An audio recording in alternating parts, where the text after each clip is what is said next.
94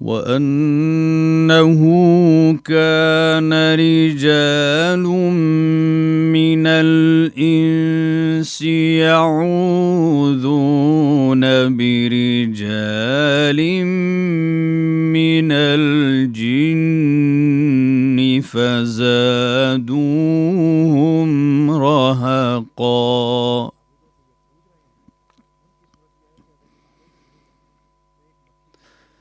وأنهم ظنوا كما ظننتم أن لن يبعث الله أحدا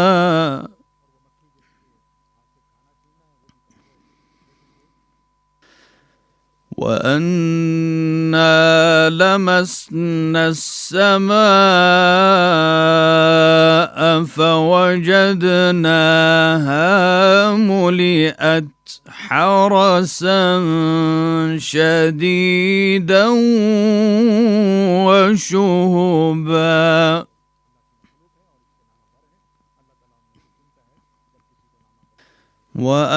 وأنا كنا نقعد منها مقاعد للسمع فمن يستمع الآن يجد له شهابا رصدا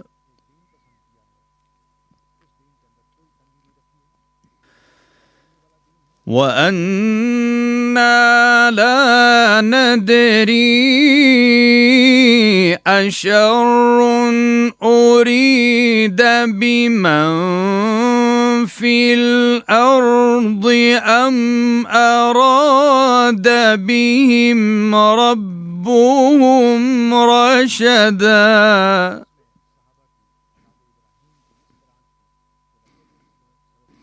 وأنا منا الصالحون ومنا دون ذلك كنا طرائق قددا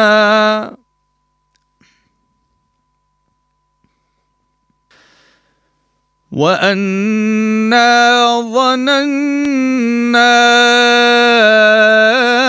أن لن نعجز الله في الأرض ولن نعجزه هربا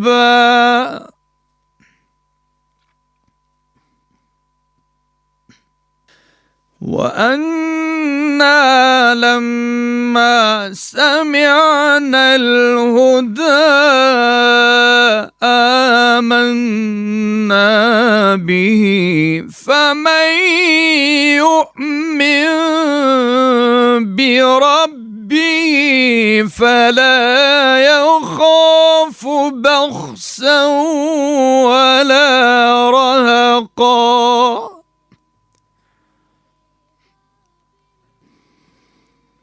وأنا منا المسلمون ومنا القاسطون فمن أسلم فأولئك تحروا رشدا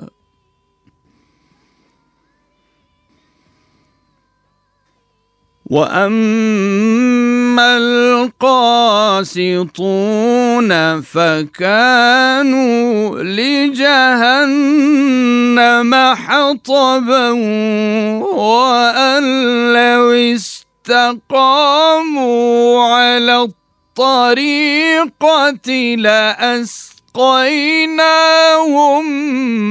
ماء غدقا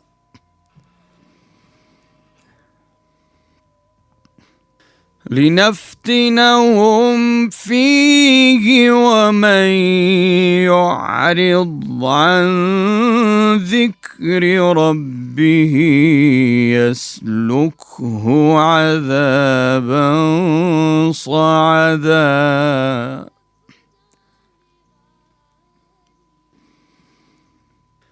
وأن المساجد لله فلا تدعوا مع الله أحدا وأنه لما قام عبد الله يدعوه كادوا يكونون عليه لبدا